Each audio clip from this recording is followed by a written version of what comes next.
umaga, Philippines. Ay, mali. Magandang umaga, Qatar. Magandang tanghali, Pilipinas. Ako po si Manny Mapayad, ang iyong tagapagula. Kami po ngayon ay papasok alas 5 ng umaga. Kasama ko po ang aking kabayan. Walang iba kundi si Benji Dizon. Kami po ay papasok dahil kami po ay tinawagan. Ang nakakaasar, alas 6 kami nagpasok, tinawagan kami ng alas 2 na madaling araw. Kaya ngayon, nahihilo ako. Kaya, tayo na. Papakita ko sa inyo kung paano ka simula ang aming araw sa pagtatrabaho. Meron kaming sasakyan dito, X5. Ito po ang aming mga sinasakyan. Magagandang klaseng sasakyan. Primera klase. Ang aking kasama, si May. Teka, asa yung susi? Yun lang. Ang sasakyan namin ay pinakamalaki. X3. Kung tignan nyo, ito hindi sa amin yan. Bolo. Mga sasakyan po namin ginagamit ay Jaguar 5 Series at Jaguar ulit at 5 Series. Kotse namin ay 3 Series. Pinakamaliit. Yun. Pasok.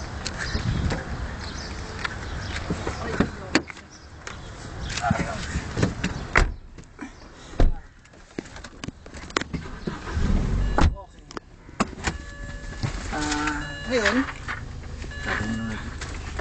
tatapo kami ng basura sa labas. Checkin natin.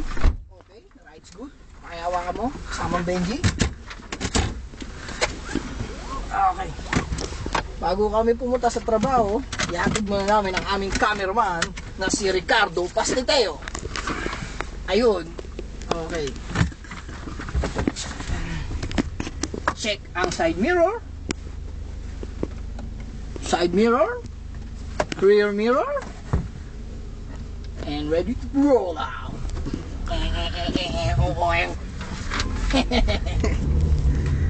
Yan o, paris na kami. At wala kaming aircon, kaya pala mabaho.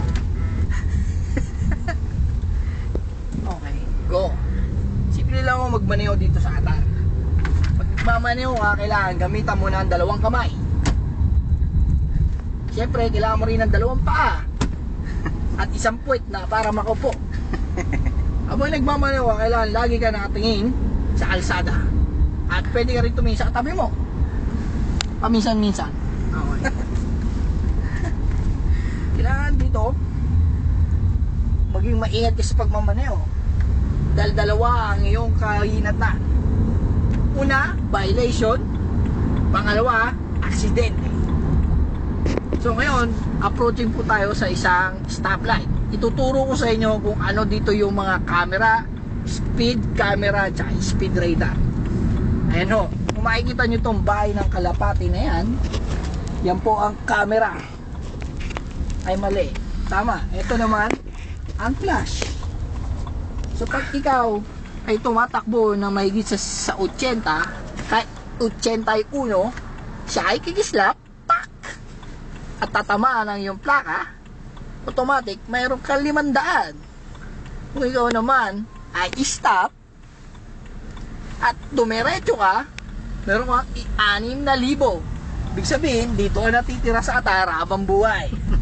Wala ka ng pagkataong umuwi pagkat ikaw magbabayad habang buhay.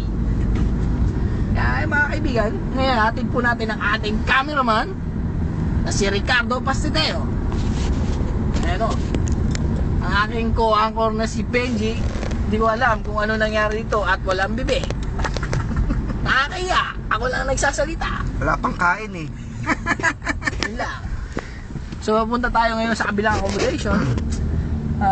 Yung kabilang accommodation, mga pangit ang nakatira doon. At nag-iisang gwapo lang ang aking cameraman, si Ricardo Pastiteo. Yeah. Ayan, si Ricardo Pastiteo. Itong lugar na to ay magandang klaseng lugar. Ang mga bahay dito malalaki. Kung titignan ninyo, malalaki ang bahay dito. Ibig sabihin, mayayaman ang mga nakatira. Kami lang ang mahirap. Ayan, ibon, tak! Tingnan sa gasaan. So, nandito na tayo sa kabilang bahay. At nakakaya ng mga kay Pastiteo at tinatig pa ang aming shuttle service car na BMW 3 Series. Dahil sa isang Sobra ka na. kumag na kasama namin. So, hanggang dito na lang. Si Pastiteo po ay magpapaalam na, ha? Hanggang sa muli, Pastiteo. Bye. Bye! So, kami ngayon ay tutungo na sa aming trabaho.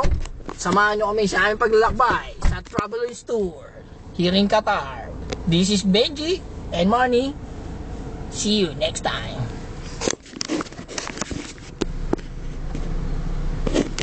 Okay, nandito namin sa trabaho. Aking correspondent na si Benji. Sulat lang. Okay. Susulat lang ako ang report. Kailangan sinusulat dito yung kilometrahe. Napakaipid dito. Baka sabihin ginagamit yung sasakyan kung saan saan. Ayan. Sasama ko kayo sa loob ng hotel para makita nyo ang